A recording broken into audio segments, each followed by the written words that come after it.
Howdy everyone, it's Sam. Welcome back to Wobble and Jaw Sports. If you're new around here, hope I can get you to consider to like the content and subscribe to the channel. But if you're a regular around these here parts, thank you very much for the continuous support. I think we're about halfway through the season now for the NRLW. Holy moly.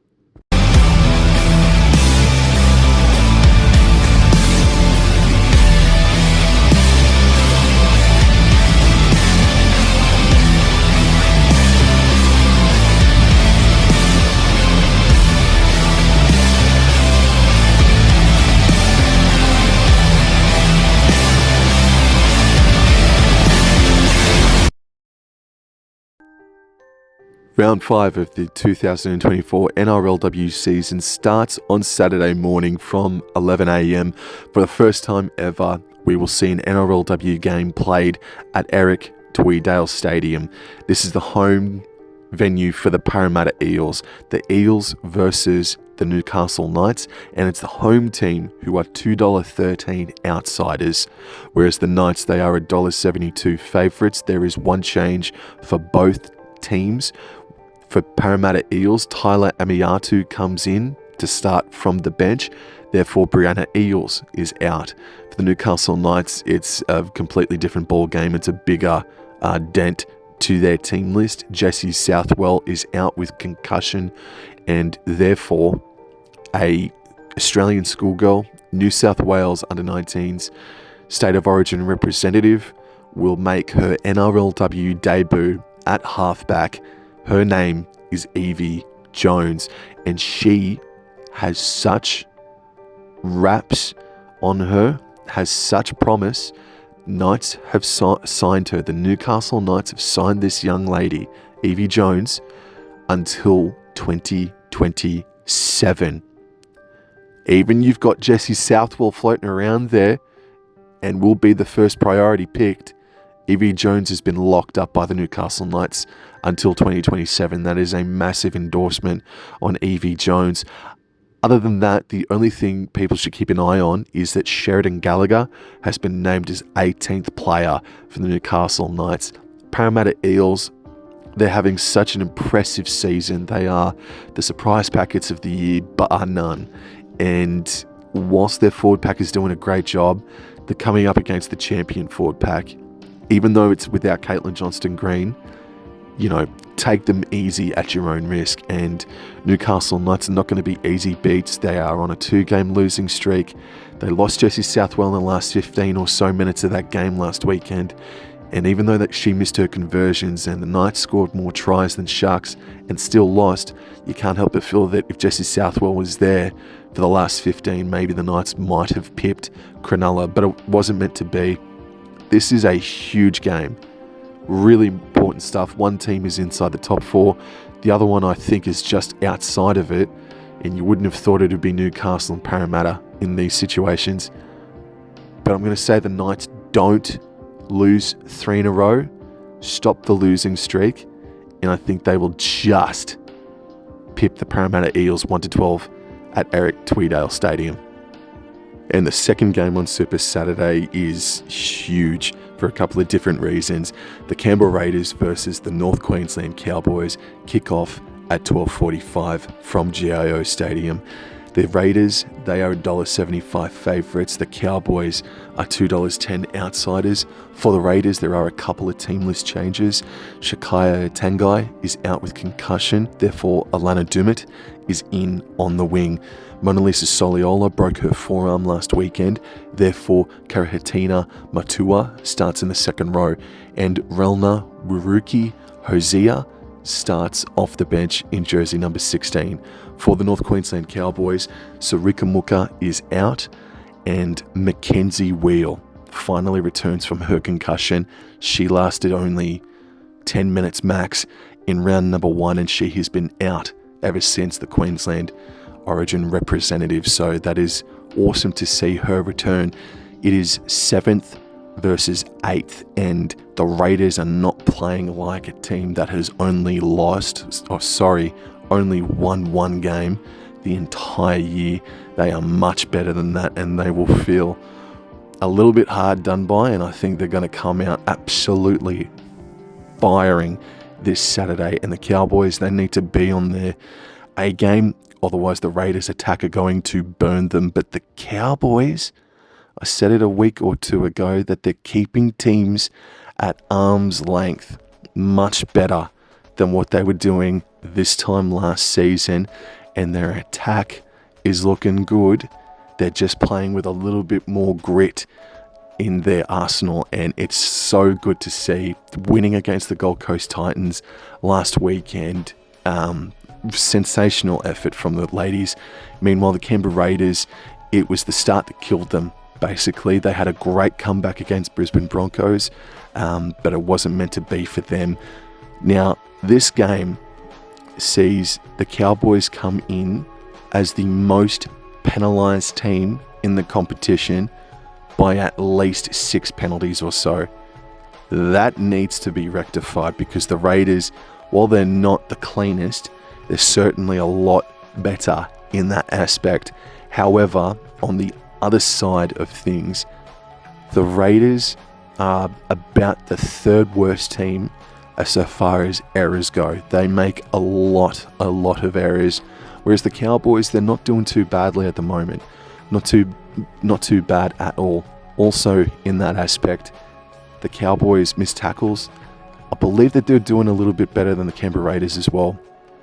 And one of the reasons why is, and this is an aspect that the Cowboys need to zero in on this Saturday, is that Zahara Temera, 5'8" for the Raiders, is sitting on 23 missed tackles for the year so far. That is the most of anybody in the competition. And where Zahara Temera is situated is right where Jakaya Whitfield and Kira Dibb are going to be situating themselves this weekend. So watch out big time for Whitfield and Kira Dibb to have another blockbuster game. Speaking of blockbuster, Samaima Taufa versus Bree Chester, battle of the locks. And whilst I acknowledge Kennedy Cherrington, boy howdy, Bree Chester versus Samaima Taufa may be a battle of possibly the 2 most informed locks in the competition so far. That is a huge matchup.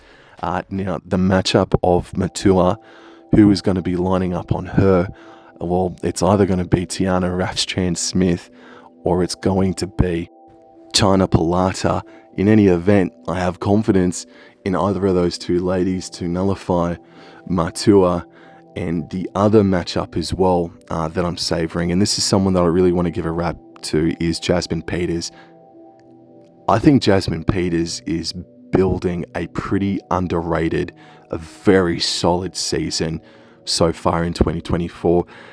Last week, she was exceptional in going one-on-one with Jamie Chapman and getting in her post-contact meters as well.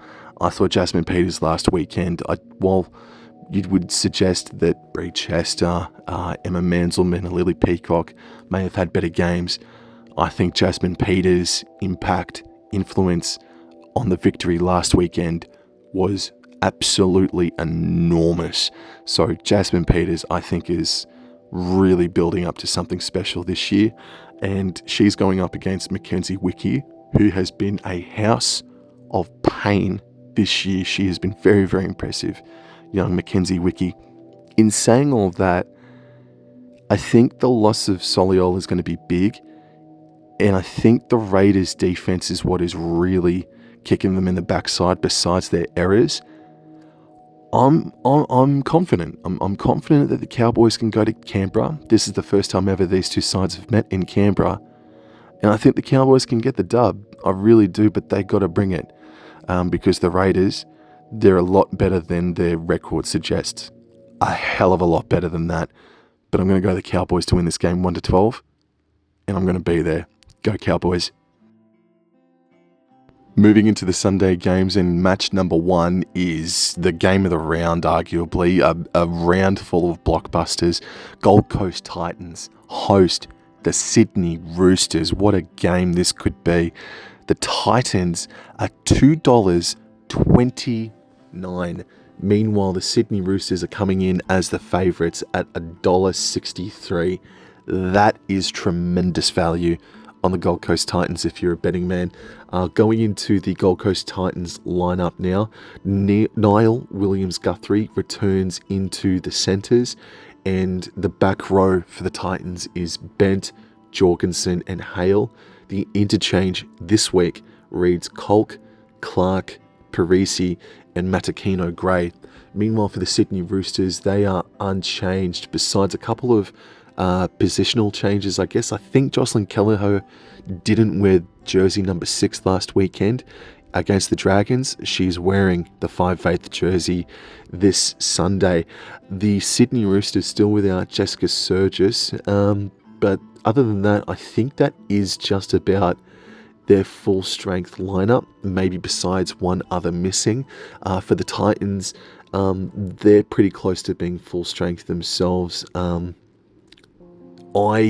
Besides Karina Brown, where Georgia Gray is playing, I think last weekend, I don't want to sound like I'm just being a hater on the Roosters, but I really think that at one stage early on in that first half, the Dragons were coming for them, and I thought that they were the better team at one stage as well. Unfortunately, lack of execution, silly errors. We'll get to the Dragons, but I think the Dragons really kicked themselves and really cost them dearly. And so the Roosters were good enough to make them pay, but they're still not 100%. And these Titans are now on a 2-game losing streak, and they weren't at all good against Broncos 2 weeks ago, and they were better against North Queensland in a good quality game. Lauren Brown unfortunately had a shocker, but now they're back in front of their home fans at Cbus Super Stadium. I think much like the Knights, I don't see the Gold Coast Titans losing another game. I don't see them going on a 3-game losing streak.